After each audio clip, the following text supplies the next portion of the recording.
And I am alive. How long has it been since I haven't been live? So I am. I'm live. And that being said, ladies and gentlemen on YouTube, it's the Natural Born Gorilla.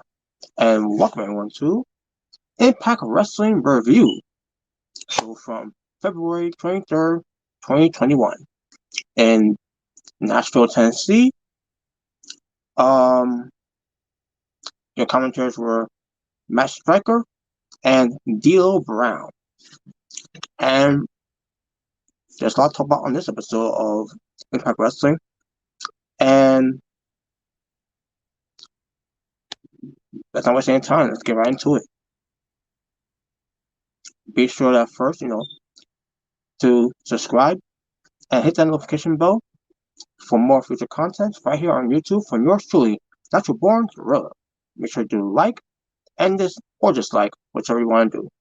So, with that out of the way, just a quick one there. Let's get right to what happened on the show here. So, the opening match was Diener of Violent by Design versus Jake Something in a tables match. And didn't really care much about this match at all, other than uh, you know, Jake Something winning. Because Diener don't care much for him winning. But it was a two match, and it wasn't bad. Wasn't wasn't they had a good match back at No Surrender, and what's it? No Surrender, and they had a solid match here. Where chance using a table. There was no other members of Violent by Violent by Design by Eric Young and Joe Jordan because Diener wanted to do it on his own. He wanted to face Jake, his cousin on his own, and that's what happened. And in the end of it, Jake Something with a black hole slam onto Diener through a table on the outside, and the winner is Jake Something. Okay, good. So far he's on the roll here. He's winning. He's winning a couple of matches. All of a sudden, out of nowhere, Moose spears Jake Something. And I'm saying to myself, was it something that he did? What did Jake Something do to deserve something like that? So, the TNA World Champion Moose said that he wants an Impact World title match, representing against Rich Swann. And he said until he gets that, there'll be no show. Basically, he gets a chair, places in the middle of the ring, and he's gonna hold the show hostage until he gets what he wants. And he wants the Impact World Champion. All of a sudden, we go commercial break, come back for commercial break, Moose still in the ring. All of a sudden, I hear music. And on music, that was for Scott Dunway for the Impact Executive Vice President. And I was saying to myself, wait a minute. Since when he got his own music? I guess just now, but now with him being an authority figure on screen, for Impact Wrestling, now all of a sudden he's got his own music. Great. But he tells Moose that Rich Swann is not it's not here. He's not in the building because of what he did at No Surrender. And Jake Something wanted to go after Moose. And Moose is waiting for Jake Something in the ring and all that. And then Scott Dunway decided to make an announcement. And that announcement is, for the world to hear, the shocking news, the shocking announcement that TNA World Heavyweight Championship title that Moose got in possession, that he's been carrying on saying he's the real champion and all that. Well, Scott Dunway has now made it official to sanction the title, which means it's now been reinstated as an actual world championship, as a world championship title match. World championship belt to be recognized for Impact Wrestling, and he'll be defending it against Jake Something in the main event of this particular show. Now, before we get to the rest of the show here, so the development here of this whole thing is that the TNA World Heavyweight Championship, the belt that Moose got has been holding on to since before Summerversary. let's see, how long has it been since what? Maybe May or June. One of those months that basically it was one of those months that Moose had the belt. It was going it was obviously it happened around the time when the whole speaking out movement happened. Unfortunately, or did it? Oh no, actually, it was before the speaking out movement, which I'm assuming it started back in June, and then everything changed plans and all that during that time. So I'm assuming somewhere around May that happened. It was like an event. That's what where Tristan Blanchard was supposed to be there, and Eddie Edwards was supposed to be there, but fortunately they couldn't get there because the travel district, the travels uh what's that called? Travel issues, whatever, in a way because of the pandemic. It was unfortunately that Tessa Blanchard because she was stuck in Mexico. Eddie Edwards was stuck in Boston. Meanwhile, you had other guys like Michael Elgin who was still there. Moose was there. Um, and Hernandez was there and all that. So yeah, it was around that time, because we're gonna have a three-way match for the title for the Impact World title. That's when Moose started to bring in the TNA World title, and he won that match. He proclaimed himself as the TNA World Champion. I think myself at the time, maybe that it was until because Tessa Blanchard at the time was the Impact World Champion. She was the Impact World Champion, and then everything unfortunately didn't work out well because of Tessa Blanchard's own doing. Um, So the title was there most likely was the TNA World title that was held on by Moose. And I thought from that time, that was going to be treated as the World Championship. Even especially during that time too, from last year, that they was going to do the TNA wrestling thing and all that. The total nonstop action thing that was going to do, which I thought it was going to lead to like a like some kind of sign or signals there signals that the initial names of TNA wrestling is going to be coming back. Reference to what they were called before. So yeah, but then everyone went down south from there when the whole storyline with Moose being a fake world champion, that a paper champion, one of those things. And then the whole thing with EC3, that whole debacle thing that did with that whole thing, and then he has to be taken seriously after that at the Bound for Glory, and got himself in great shape. Moose, I'm talking about Moose, and from there, they're still looking at that belt like it doesn't mean anything. And I said, then why don't you just take it away from him? I mean, you already got the Impact World Title belt back in possession, or so we think that because didn't Tessa Blanchard want about what some money, just for her to give the belt back to them, to give the TNA the Impact World belt. I'm gonna say back to TNA. I mean Impact Wrestling. Now get myself confused here. Well, I'm about to say what didn't Tessa Blanchard want money like someone for like 50,000 something like that. Can't remember what the amount was, but she wanted that much money to get for her to get the belt back to Impact Wrestling. And I said, so wait a minute, no, you got to give it back to them because it's not yours anymore. You decided not to come to work. You decided to I can't believe it. She can't come to work because travel restrictions or whatever. That travel issues or that pandemic thing. But they told her to do some work at home, which is kind of promos and all that. She didn't want to do that. She didn't want to do no jobs. She didn't want to do anything. So they had to fire her and strip her from the title. Stripping her of the title was the best solution because she didn't want to do the job. She did not want to do what she was told, and now she wanted money from them, in order for her to bring to get the belt back. Basically, that whole thing, everything was just went shit from there, you know. So it was a mess. But either way, um, I was gonna make a point here. Um, Either way, Moose being the TNA World Champion, someone was still in the Impact World Champion. Guys like Eddie Edwards, Eric Young, Rich Swann, you know, those guys were Impact World Champions. You know, even though we you don't know if that's actually the actual real belt that they were using, or maybe it's a prop weapon. I don't know. Who knows?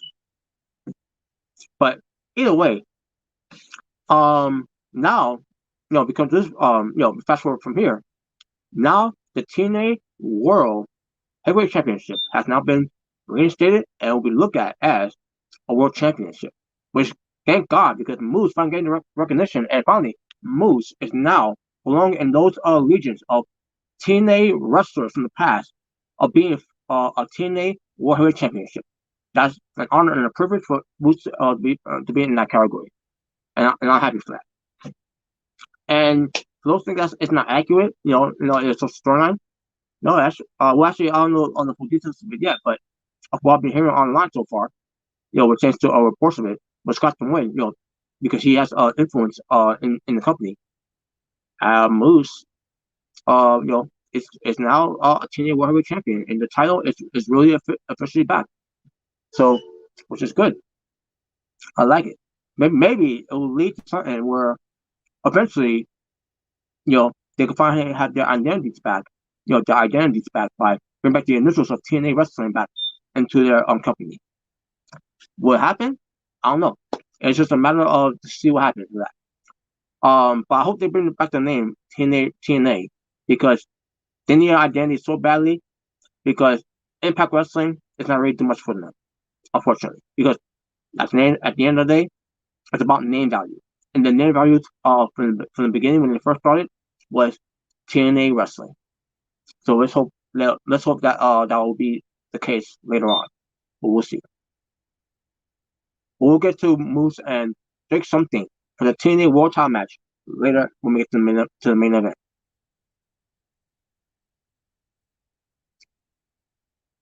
You get Trey Miguel, Willie Mack, Josh Alexander versus Chris Bay, Ace Austin, and Black Taurus. So this match was to determine which of the teams was going to win to advance next week in a three-way match to determine who's going to become the number one contender against TJP for his X Division Championship. So, match happened. Decent match. In the end, it was Chris Bay winning for his team. So they advanced. So we get Chris Bay, Ace Austin, and Black Taurus advancing next week in a three-way match to determine which of those guys will be the number one contenders. The number one contender, I should say, against TJP for the X Division Championship. Who got pinned in the match though? It was Willie Mack. Willie Mack got pinned in the match by Ace Austin. I mean, Chris Bay, excuse me. And Trey Miguel was not happy. So because of that, we see him backstage. After the match, his team failed to win. He gets Sammy Callahan there, way out of nowhere, and basically it's a surprise. Like Trey Miguel came up short and claiming that he doesn't have it and he doesn't know what it takes to be successful, to succeed. And all of a sudden, Trey Miguel snaps and just beats him up and everything. Shakir comes in to break it up, and that was it. Trey Miguel leaves, and then Sammy Callahan with a smile on his face, laughing at it, all that. Like, wow. It's going to lead to something. Obviously, it's going to lead to a match, but it's going to lead to something else when Sammy Callahan to get back at Trey Miguel for that.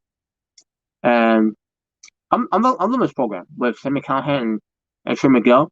Maybe it's going to lead to something with Trey Miguel. It's going to be something later on down the line when he beats a former Impact World Champion in Sammy Callahan. The draw. And yeah, there you go. And not much to say about that. So now we can move on. Decay, cut a promo. Decay is Rosemary, Crazy Steve, and Black Taurus. Now, no Abyss though. That's a problem with everyone that returns to Decay. Decay's not really back because there's no Abyss. Well, I got news for you folks. Abyss ain't coming back. Whether we like it or not, he ain't coming back. So get used to Black Taurus, Taurus, I should say. Get used to Black Taurus of being their Abyss of Decay. So, they cut a promo about back to roots. They want him to win the exhibition championship so that they could bring the exhibition title belt to Decay.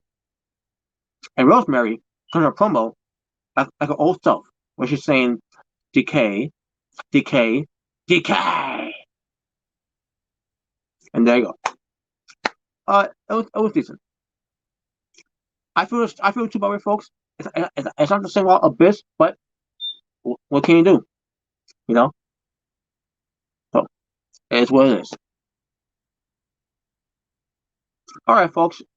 Not get something out that irritate me here. So Tony Khan with Tony Schiavone and a couple of members of the AEW rosters, like Britt Baker, Reba, or Rebel, whichever one I say, Brian Cage, Ricky Starks, Big Money Matt Hardy. I think Isaiah Cassidy was there. I can't remember if he was there or not. There's no words there, but I remember Ryan Nemeth, the brother of Dolph Ziggler, was there. That's all I could think of.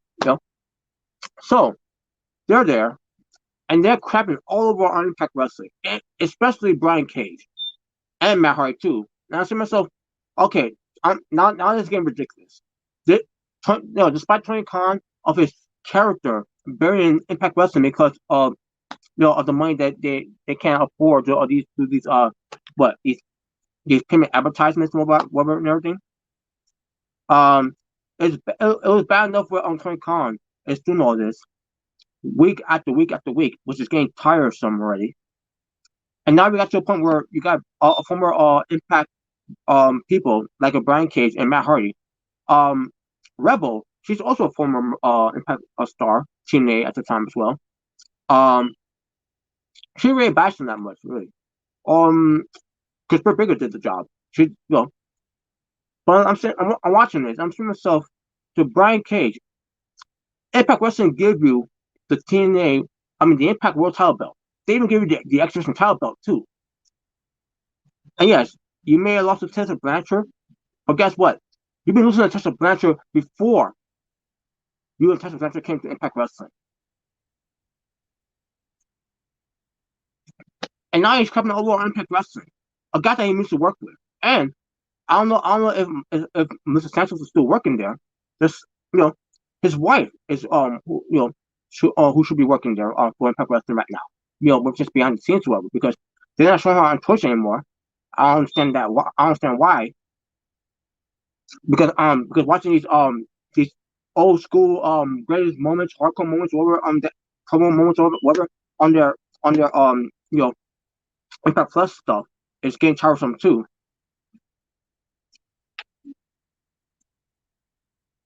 But Big Man Matt, I can understand him because the company did to him wrong, when he left, and now they try to work things out and everything. I can understand Big Man Matt with his character, but Brian Cage, really? Yeah, I understand they booked him badly after he was gone and everything, which I don't understand why they did that too. That was confusing. All hell. But especially that advertised AEW Dynamite, which is what we're gonna do on the show there and everything. So that's basically all it was. And also, again, the entire members of AEW were crapping on Impact Wrestling. I'm getting sick and tired of that shit now.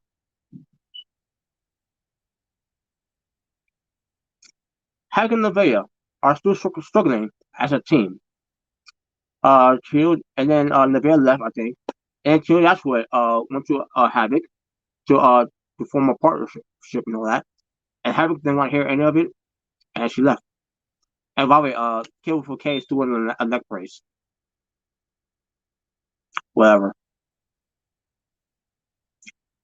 Impact World Tag Team Champions, the Good Brothers, Doc Gallows and Carl Anderson, versus Triple XL, Larry D, and Ace Romero, a heel tag team match. It was solid. Didn't really care much about the match. Doc Gallows was a good match though. Which is how he moved. And They won Magic Killer onto Larry D, and there you go. Good Boys won. Not much to say. Not much to say.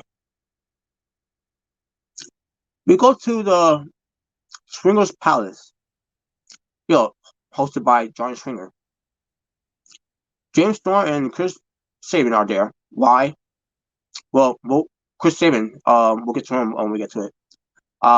They're playing cards. They're drinking alcohol, whatever. Also, Rick Raju and Mohamed Cena was there, and Rick Raju has got some bands on him because after what happened with James Storm, cracking him open with a beer bottle, whatever, over his head, and they're about to have a fight again. Also, Chris Sabin said, hold on, guys. I like this place. I love this place and everything. So let's not fight, please." And that was it. Oh yeah, you got Richard Edwards there. Don't know why she's there. Brian Bravo doing the thing with giving cards and all that and everything, dealing cards, and that was it. Whatever.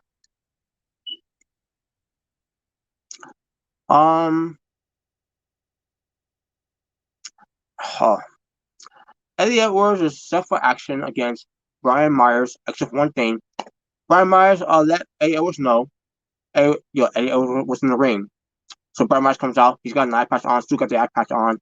Says that he can't wrestle because he's still not medically clear. It's an unsafe work environment for his unprofessional and it's unprofessional and everything. And like, oh my god. And also, they did this lawyer Sterling reveals that Brian Myers is unable to compete due to his eye injury, even though he wrestled with an eye patch and no surrender.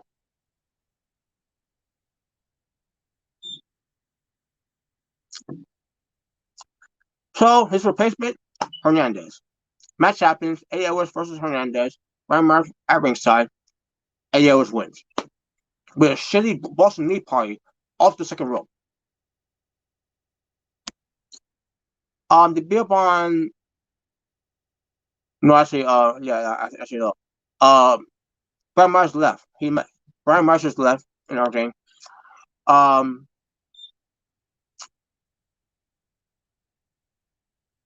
Okay, so Brian Myers was being confronted by Matt Cardona backstage, and they're talking and everything, whatever.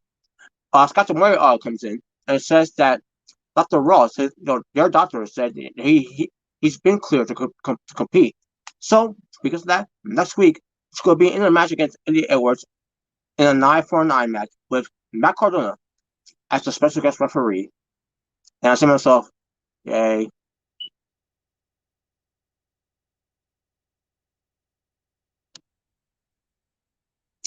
Kimberly and Susan with the knockout champion, the Virtuosa, Diana Perazzo, versus Jordan Grace and Jazz. No ODB out there yet. I'm like, wait a minute, why is she not out there with them? But this is a normal contenders match for the opportunity to face the Knockouts Tag Team Champions. And I said, wait a minute. I think, and that reminds me about that whole thing too. Like, we're the tag champions. Where's Fire and Flavor? Kier Hogan and Tasha Steelz? Where are they? I don't know. They weren't on the show. They weren't on my last week's show. Like, what's going on? I don't understand why they were not on the show from last week or for this week particular. Confusing. But Kimberly and Susan versus Jordan Grace and Jazz. One outcome and one outcome only. Jordan Grace and Jazz winning. Because I don't want to see Susan getting a title shot. Because her character does not fit or should not be possible to be on getting a title shot because of her character. And it sucks. I want Susie back. Or Su Yung. If we're giving back Su Yung or Susie. Because Susan sucks. Eventually, ODB came out there because Dion Prosser got involved. So ODB got kicked out. Dion Prosser got kicked out. So it's between those two teams going at each other. At the end of the day, Jordan Grace and Jazz won. That was good enough for me.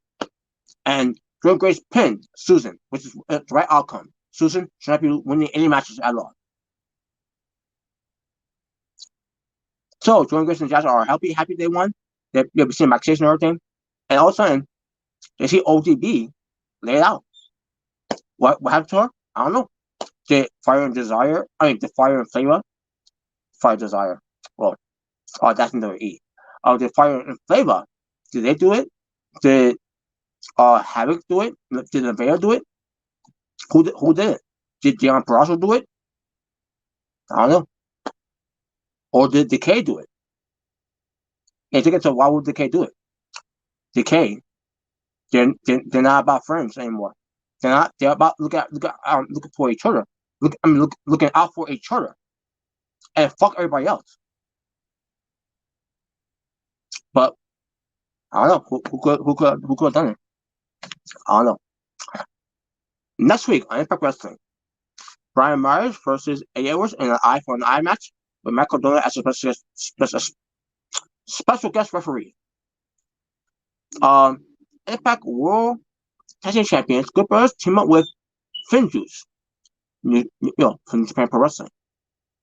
And they'll take on Triple XL and Reno Scum. By the way, no Finjuice wrestling, but did they get confirmed by the Good Brothers backstage? And they were talking back and forth and everything. Good Brothers was making some smart remarks to Finjuice, and Finjuice came right back at them again. And Carl Anderson wanted to do something about it again, but the big LG held him back. So yeah, it's going to lead to a match, obviously, between Finjuice versus the Good Brothers. So there you go. The dream match that we never saw in New Japan Pro Wrestling: Good Brothers versus Finjuice. X-Division champion TJP is going to be looking on to this match. He's going to be looking at this match between Chris Bay, Black Taurus, and Ace Austin. Obviously, he's going to be watching backstage, but still. But basically, the match next week. The point is, the match next week. Chris Bay, Black Taurus, I should say, and Ace Austin in a three-way match. Winner will be the number contender against TJP for the X-Division Championship. And James Storm will go up against Rui Rajul. It will happen on the exclusive matchup on before the Impact, which is at 7:00 p.m. on Access TV, or maybe on Twitch as well. I don't know. I'm remember seeing it on Twitch as well. The whole before the Impact. Again, it's your own pre-show before you get to Impact Wrestling, which I'm assuming that's what it is. But I'm gonna take a look at it though. Unfortunately, Josh Matthews is gonna be on there. Will be Josh Matthews. But that's all next week. Maybe time for the TNA World Heavyweight Championship. The TNA World Champion Moose versus Jake Something, and Jake Something attacks Moose during his entrance. And the match didn't start until they got in the ring. Until eventually they did, and they got in the ring. Good match. I love the pacing. I love the charisma. I mean the chemistry. I meant to say the chemistry of these guys. I love the matchup here. The competitive outfits. Jake Something is going to be something, something in Impact Wrestling. See what I did there? He's going to be Jake Something. It's going to be something. Just say. But yeah, good match though. Back and forth action. In the end, it was Moose getting the victory with the lights out spear for the win. After the match, Moose gets a steel chair. He's going to take out Jake Something like he did with Swan back in the surrender. And it also would have made sense too if we would have done that last week to Tommy Dreamer last week too. But whatever. All of a sudden, the Impact World Champion, Rich Hawk, comes out and says, wait a minute. He's there? I'm like, wait a minute. They lied to us. They say he wasn't there in the building. They lied to us. So he was there all this time. So Moose and Rich Swann were fighting. Shakira comes out to break it up. and it's been announced on Sacrifice, which is going to be on Impact Plus. It's going to be Rich Swann versus Moose. Moose will finally get his opportunity for the Impact World Championship, and it's going to happen at Sacrifice.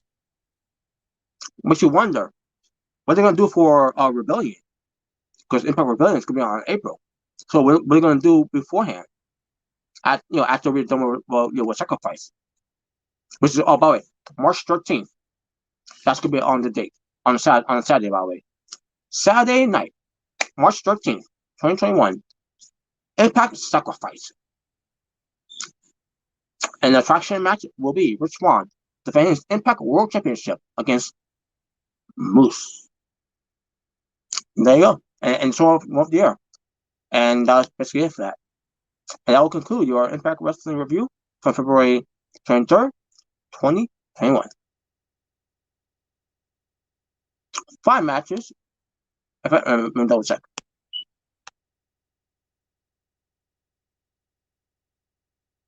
Oh, see. 6 matches. 6 matches were the total amount of wrestling. And my overall strength for the show, I'm going to go with a 6 out of 10. Decent show, not a great show, decent show. I still enjoyed it for what it was. Juggalo, what's up? Moose is a jobber, says you. Yeah, it's all for good. It's all for good fun games. But yeah, there you go. He thinks he's a jobber. I think he's not, and that's all there is to it. That being said, thank you all for watching. If this is the first time you're experiencing yours truly, that's a Barn Thriller right here on YouTube. Please, if you haven't done so already, hit that subscribe button and the notification bell for more future content, especially your favorites and mine's taking out the trash series. So make sure to hit that like button or dislike button. Either way, thank you for spending your time by joining along with me. For you are my supporters, my motivators, my encouragements. For everything that I'm doing here, that I try to give you the absolute best content I can give you with Orange Cassidy thumbs up. So you all stay well, stay safe, take care of yourself that's going in the world, wear a mask before you wear your gloves of any kind. Make sure you hand sanitize your hands like so.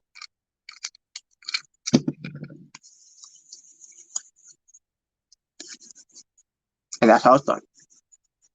So you all love one another, God bless one another, live in peace, and harmony for us all. For I am out here, ta-ta for now, for it's the natural born thriller saying peace on the streets.